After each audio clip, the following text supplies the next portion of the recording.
The alarm bells screamed through every corridor of the battleship Thunder Bay.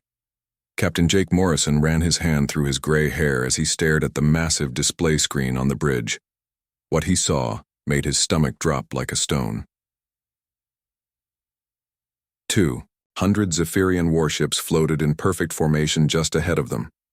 The alien vessels looked like giant metal spears with glowing blue engines. Each one was twice the size of his ship. Each one carried enough firepower to destroy a small moon. "Captain, they've seen us," said Lieutenant Commander Lisa Grant from her position at the weapons control panel. Her voice stayed calm, but Jake could see the fear in her green eyes. "Their sensors locked onto us 30 seconds ago." Jake nodded slowly. He had been in space for 25 years, but he had never seen anything like this. The Zephyrian Empire ruled half the galaxy. Their technology was hundreds of years ahead of human science. Their ships moved faster, hit harder, and never missed their targets. "How many did you count, Lisa?" Jake asked. 212 ships, sir. All of them are moving toward us now." Bobby Martinez looked up from his engineering station. Sweat dripped down his face even though the bridge was cool. "Captain, our engines are already running at full power. We can't go any faster." Jake walked to the center of the bridge. Around him, his crew worked at their stations. These were good people. Men and women who had families back on Earth. Parents, children, brothers, and sisters who would never see them again if this went wrong. "Amy, send a message to Earth Command," Jake said to the young woman at the communications desk. "Tell them about the Zephyrian fleet. Tell them it's bigger than anything we've ever seen." Amy Clark's fingers flew over her keyboard. She was only 24 years old and had joined the crew just 6 months ago. "Message sent, Captain. But it will take 3 hours to reach Earth, and the nearest human fleet is 3 days away from us." 3 days, Jake repeated quietly. The Zephyrian ships would catch them in less than 6 hours. Maybe less than 4 hours if they really pushed their engines. "Sir," called out Sam Rodriguez from his navigator's seat. "The alien ships are spreading out. They're trying to surround us." Jake looked at the display again. The Zephyrian vessels moved like a pack of wolves. They knew exactly what they were doing. They had done this many times before. No human ship had ever escaped once the Zephyrians started hunting. "Bobby, how much power can you give me?" Jake asked. The chief engineer wiped more sweat from his forehead. "I'm already pushing the fusion reactors past their safety limits, Captain. If I go any harder, we might blow up before the aliens even catch us." Lisa turned in her chair. "Captain, we have to run toward human space. It's our only chance." Jake stared at the screen. The Zephyrian ships were getting closer. Their formation was perfect. No gaps, no mistakes. These weren't new soldiers. These were veterans who had conquered dozens of worlds. But something else caught Jake's attention. Behind the alien fleet, space looked different. There was a red glow in the distance, the Crimson Nebula.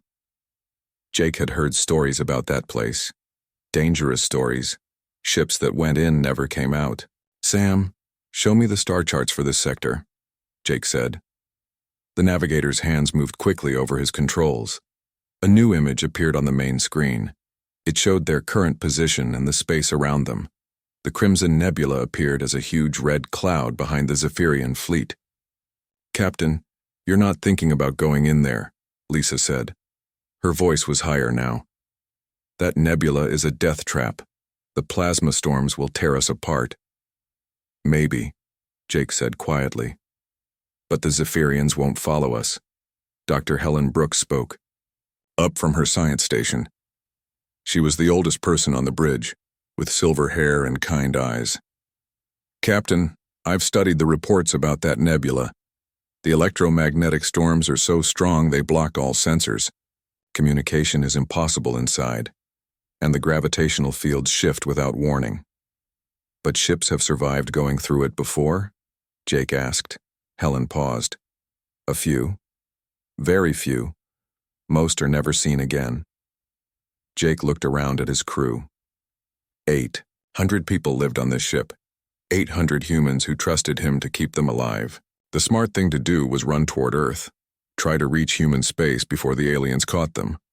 Hope that somehow they could outrun ships that were faster and stronger. But Jake had been in space long enough to know that hope wasn't always enough. Amy, open a channel to the entire ship, Jake said. The communications officer pressed a button. Channel open, sir. Jake picked up the microphone. His voice would now reach every person on the Thunder Bay, the engine crews working in the hot reactor rooms, the medical staff in the hospital bay, the young soldiers cleaning weapons they might never get to use. This is Captain Morrison, he said. I won't lie to you. We're in trouble. The Zephyrian Empire has found us, and they're coming fast. We can't outrun them, and we can't outfight them. He paused. In the background, he could hear the quiet hum of the ship's engines and the soft beeping of computer systems. But we have one chance, Jake continued. It's dangerous, it might kill us all. But it's better than giving up. I'm taking us into the Crimson Nebula. Hold on to something. This is going to be rough. Jake put down the microphone and looked at Sam. Navigator, set course for the nebula, full speed. Sam's hands shook as he entered the commands. Course set, Captain. Bobby, give me every bit of power you have. I don't care if the engines melt. Yes, sir, Bobby said. His voice was tight, with worry. The Thunder Bay turned away from human space, away from safety, away from the logical choice. Instead, it headed straight toward the red glow of the Crimson Nebula. On the display screen, Jake watched the Zephyrian ships react to their change in direction. The alien vessels slowed down for a moment, as if they were confused. Then they began to follow. They're coming after us, Lisa reported. All of them. Good, Jake said. Let them follow us into hell. The nebula grew larger on the screen. What had looked like a small red cloud now filled half their view. Jake could see flashes of lightning inside it. Storms of energy that could cook a human in seconds. 30 minutes until we reach the nebula's edge, Sam announced. 20 minutes. Until the Zephyrians are in weapons range, Lisa added. Jake sat down in his captain's chair. His crew worked around him, preparing for what might be their last few minutes of life. But nobody complained. Nobody asked him to change his mind. They trusted him. Now he had to find a way to keep that trust from getting them all killed. The red glow of the Crimson Nebula filled the entire screen. Soon they would find out if Captain Jake Morrison was a genius or a fool. The Thunder Bay shook like a leaf in a hurricane as it entered the Crimson Nebula. Red lightning crashed across the bridge windows, making everything glow like fire. The ship's metal hull groaned and twisted under forces that human engineers had never planned for. Hull temperature rising fast, Bobby Martinez shouted over the noise of alarms. His engineering station sparked and smoked. The outer armor is getting too hot. Captain Jake Morrison gripped his chair as another wave of energy hit the ship. Through the red glow outside, he could no longer see the Zephyrian fleet. The nebula's storms blocked all their sensors. They were flying blind now. Sam, where are we? Jake called to his navigator. Sam Rodriguez stared at his instruments with wide eyes. Half the screens showed nothing but static. The other half showed readings that made no sense. I don't know, Captain. The magnetic storms are scrambling everything. I can't tell which way is up. Dr. Helen Brooks worked frantically at her science station. Her gray hair was messy from running her hands through it. Captain, these energy readings are impossible. It's like the laws of physics are different in here. Another blast of red lightning hit the ship. This time the lights went out for 3 seconds before the emergency power kicked in. In the darkness, Jake heard someone crying. One of the younger crew members was scared. Amy, try to contact the Zephyrian ships, Jake ordered. The communications officer shook her head. Nothing, sir. I can't even contact our own engine room. The electromagnetic interference is too strong. Lisa Grant looked up from her weapons panel. Her face was pale but determined. At least if we can't talk to anyone, the aliens can't track us either. Jake nodded. That was exactly what he was counting on. The same storms that made navigation impossible would also hide them from Zephyrian sensors. But it only worked if they could survive long enough for it to matter. Bobby, how are the engines holding up? Jake asked. Not good, Captain. The plasma conduits are overheating. If we don't find shelter soon, we're going to lose power completely. Jake studied the swirling red chaos outside the windows. Somewhere in this deadly maze, there had to be a safe place. The nebula was huge, bigger than most solar systems, There had to be pockets of calm space where the storms were weaker. Helen, can your sensors pick up anything solid out there? Asteroids, planets, anything we can hide behind? Dr. Brooks adjusted her instruments. For a moment, her screen showed something that made her gasp. Captain, there's something big about 2,000 kilometers ahead, but it's not a planet or an asteroid. What is it? I think it's artificial, made by someone. The metal composition is unlike anything I've ever seen. Jake felt his heart speed up. An artificial structure in the middle of a death trap like this nebula? Can we reach it? Sam checked his navigation systems. Maybe. But I'll have to fly through 3 major storm fronts. One mistake and we'll be fried. Do it, Jake said without hesitation. The Thunder Bay changed course and headed deeper into the red storms. Lightning crashed around them like angry giants throwing spears. The ship rolled and pitched as Sam fought to keep them on course. Several crew members got sick from the constant motion. There, Helen pointed at her screen. I can see it now. On the main display, a shape began to appear through the red mist. It was enormous, bigger than any space station Jake had ever seen. The structure looked like a giant metal flower with 6 massive petals spreading out from a central hub. Strange symbols covered its surface, glowing with a soft blue light. My God, Lisa whispered. How old is that thing? Helen was already scanning the alien station. The metal is corroded, but the basic structure is solid. Captain, this thing is ancient, maybe thousands of years old. Any signs of power? Life support? Some areas still have energy. Weak, but it's there. And Captain, there are docking ports. They look compatible with our systems. Jake made his decision. Sam, take us to the nearest docking port. Sir, we don't know if it's safe, Lisa protested. There could be anything inside that station. There could be, Jake agreed. But I know what's outside. Plasma storms that will cook us, and Zephyrian ships that will hunt us down the moment these storms clear. The Thunder Bay moved slowly toward the alien station. Up close, it was even more impressive. The metal surface was covered with intricate patterns and symbols that seemed to shift and change when Jake wasn't looking directly at them. Sam brought the ship alongside a docking port that was exactly the right size for their airlock. Perfect match, Captain. It's like they built this for human ships. That's impossible, Helen said. This station is older than human civilization. But the docking clamps fit perfectly. The airlock sealed without any problems. Within minutes, they had a secure connection to the alien structure. Jake stood up from his captain's chair. Bobby, shut down all non-essential systems. We need to reduce our energy signature as much as possible. Lisa, pick 10 security officers and come with me. We're going aboard. Captain, let me come too, Helen said. If there's alien technology in there, you'll need a scientist. Jake nodded. Amy, stay here and monitor communications. If you hear anything from the Zephyrians, let us know immediately. The exploration team gathered at the main airlock. They wore full spacesuits even though their instruments showed the alien station had atmosphere. Jake wasn't taking any chances. The airlock opened with a soft hiss. Beyond it lay a corridor filled with soft blue light. The walls were covered with the same shifting symbols they had seen on the outside. The air is breathable, Helen reported, checking her instruments. Oxygen, nitrogen, trace gases. It's almost exactly like Earth's atmosphere. They moved deeper into the station. Their footsteps echoed strangely in the alien corridors.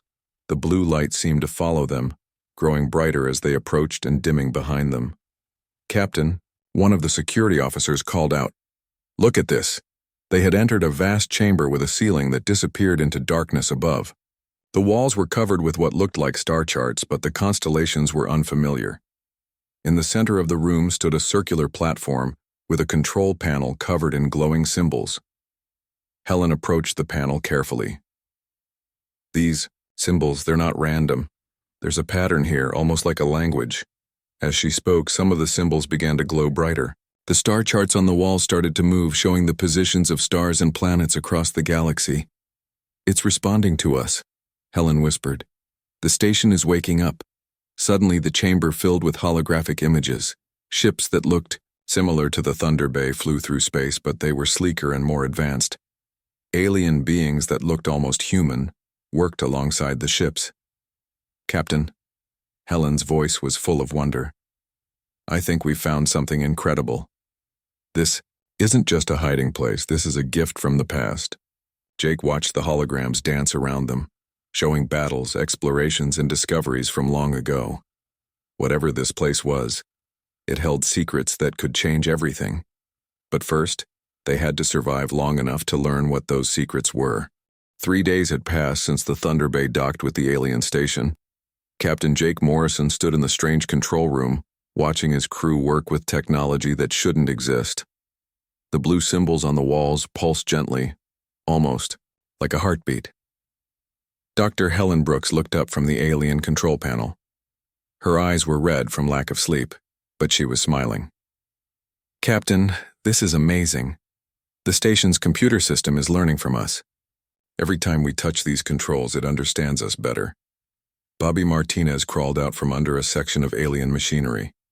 His uniform was dirty, and his hands were covered in some kind of glowing fluid. "The power systems are incredible. Captain, they're giving us energy readings I didn't think were possible. If we can connect this to our ship's engines, we could outrun anything the Zephyrians have." Jake nodded, but he was worried. The nebula's storms had been quiet for the past few hours. Too quiet. That usually meant the Zephyrians were getting ready to try something new. "Amy," Jake called over the communication system. "Any word from our sensors?" Amy Clark's voice crackled through the speakers from the Thunder Bay's bridge. "Nothing yet, Captain, but the storms are clearing up in Sector 7. If the Zephyrians are still out there, they'll be able to scan for us soon." Jake felt his stomach tighten. He had hoped they would have more time to understand the alien technology, but time was something they never seemed to have enough of. "Lisa, how are our weapons?" Jake asked. Lieutenant Commander Lisa Grant was standing near another alien control panel. Strange blue energy flowed through transparent tubes around her. "Captain, I think I'm starting to understand how their weapon systems work. But it's not like anything we've ever seen. These aliens didn't just build guns, they built something that changes the rules of space itself." Before Jake could ask what she meant, alarms started ringing throughout the station. The blue lights turned red, and symbols began flashing on every wall. Helen ran to her instruments. "Captain, something big is coming through the nebula. The station's sensors are picking up a massive energy signature." Jake ran back toward the Thunder Bay. "Everyone back to the ship, now."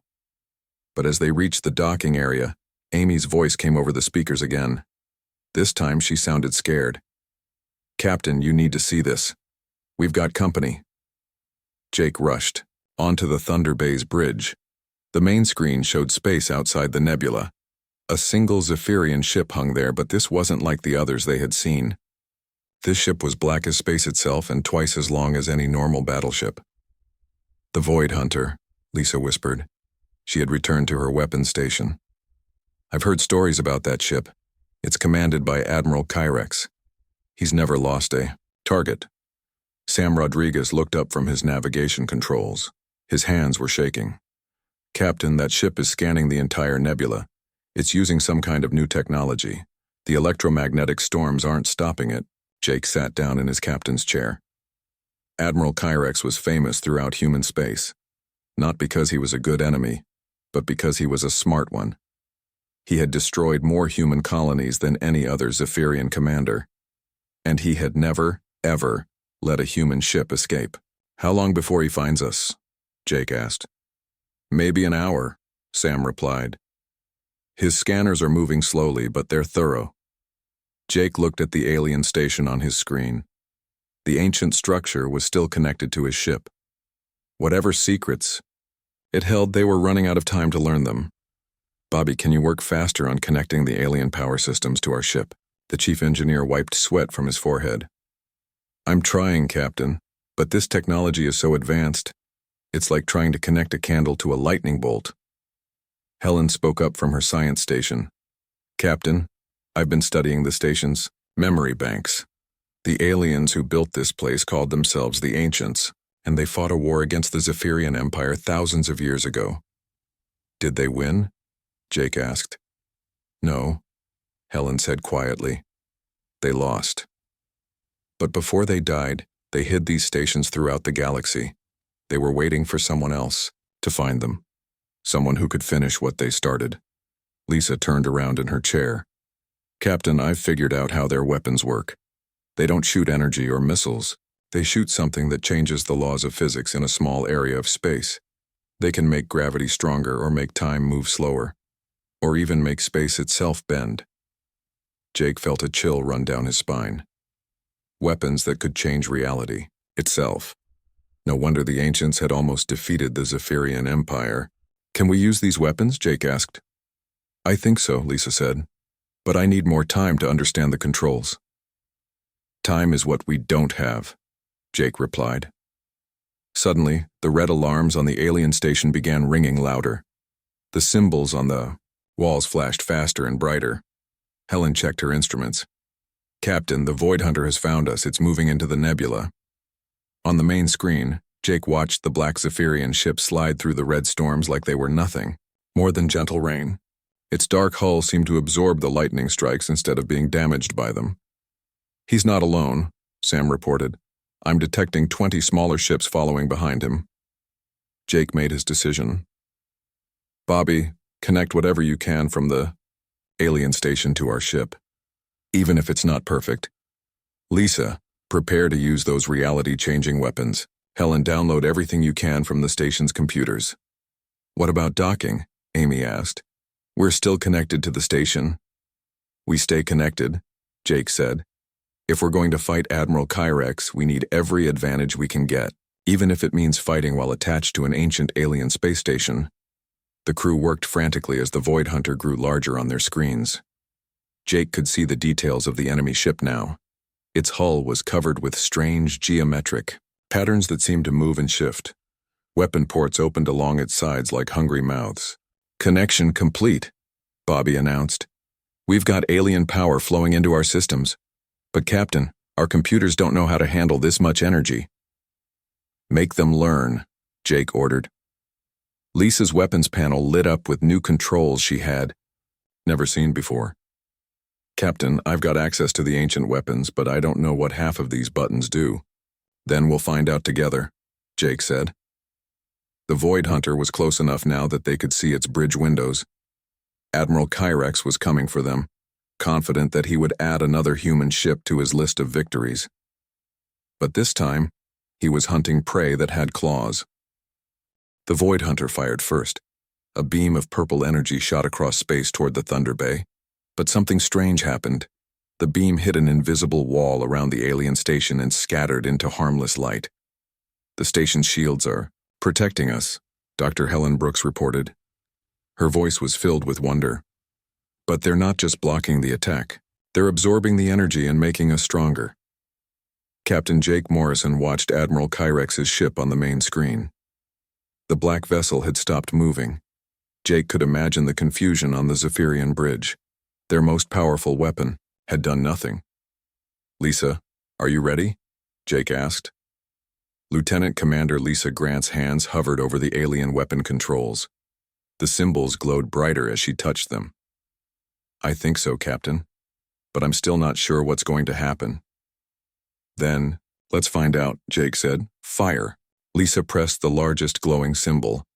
For a moment, nothing seemed to happen. Then space itself began to bend around the Void Hunter.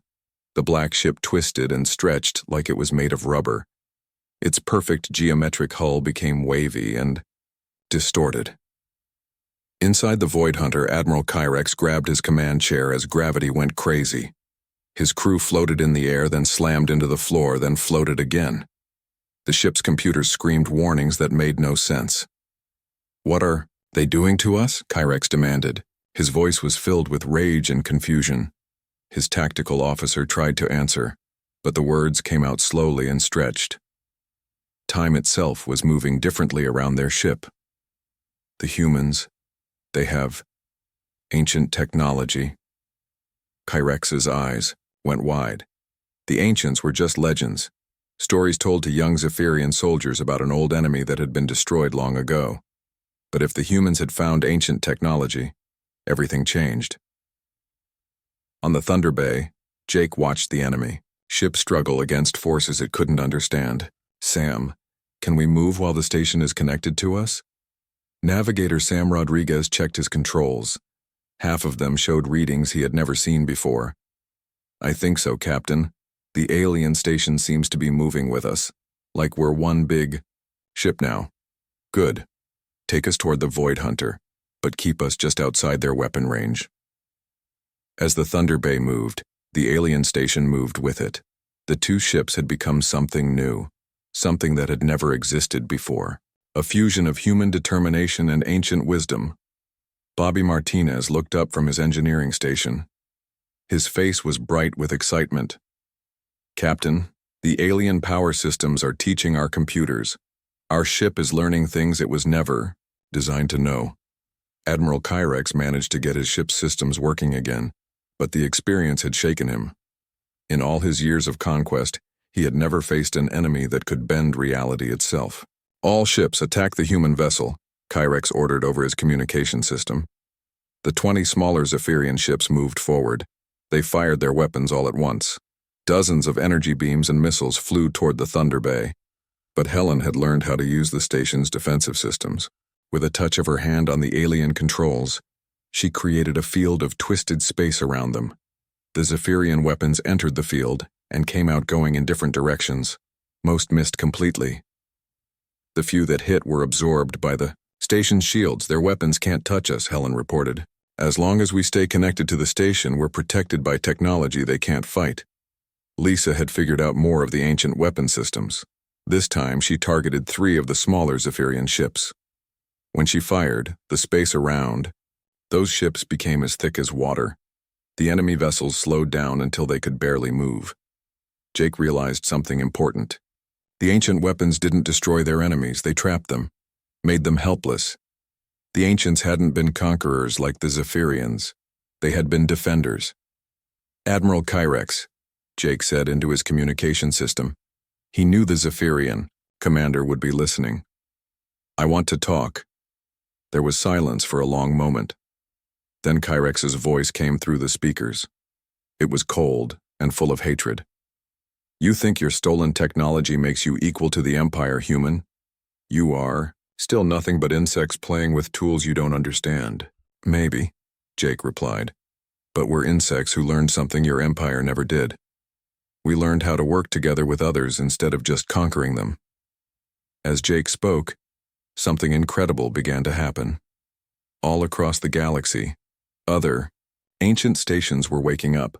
Helen's instruments detected them one by one, dozens of stations, then hundreds, all responding to the presence of humans. The stations began to communicate with each other across vast distances. Information flowed between them like water. Battle plans, weapon designs, star maps, everything the ancients had learned in their war against the Zephyrian Empire. Captain, Helen said. Her voice was barely a whisper. I'm reading ancient stations throughout the galaxy. They're all activating. They're all waiting for our orders. Jake felt a chill run through his body. The ancients hadn't left behind just one station. They had left behind an entire network, a galaxy-spanning military force that had been sleeping for thousands of years. Admiral Kyrex had heard Helen's report. His ship's sensors were detecting the same thing, ancient stations coming online everywhere, in Zephyrian space, in human space, in the empty regions between stars. For the first time in his long military career, Kyrex felt afraid. This is impossible, he said to his crew. The ancients are extinct. We destroyed them. No. Jake's voice came through the communication system. You destroyed their bodies. But they left their knowledge behind. They left it for someone who would use it better than they did. Lisa had discovered the most powerful ancient weapon system. With it, she could create a field that would trap the entire Zephyrian fleet, make them unable to move or fight. But she hesitated. Captain, she said quietly, I can stop all of them, but I don't think I should destroy them. Jake nodded. He understood. The ancients had lost their war because they had tried to match the Zephyrians' cruelty. But humans could choose a different path. Admiral Kyrex, Jake said. You have two choices. You can retreat back to your empire and tell them what you've seen here, or you can stay and find out what happens when humans stop running and start fighting back. Kyrex looked at his tactical displays. The ancient stations were still activating throughout the galaxy. His empire's greatest advantage had always been their superior technology, but now, the humans had technology that was even more advanced. This isn't over, human, Kyrex said, but his voice lacked its earlier confidence. No, Jake agreed. It's just beginning. The Void Hunter and its escort ships turned away from the Thunder Bay. They disappeared into the red storms of the nebula, heading back towards Zephyrian space. Jake sat back in his captain's chair. Around him, his crew monitored the ancient stations that were still coming online across the galaxy. Humanity was no longer the weak species that ran from stronger enemies. They had become something new, something the galaxy had never seen before. The inheritors of the ancients. And this time they would finish what had been started so long ago.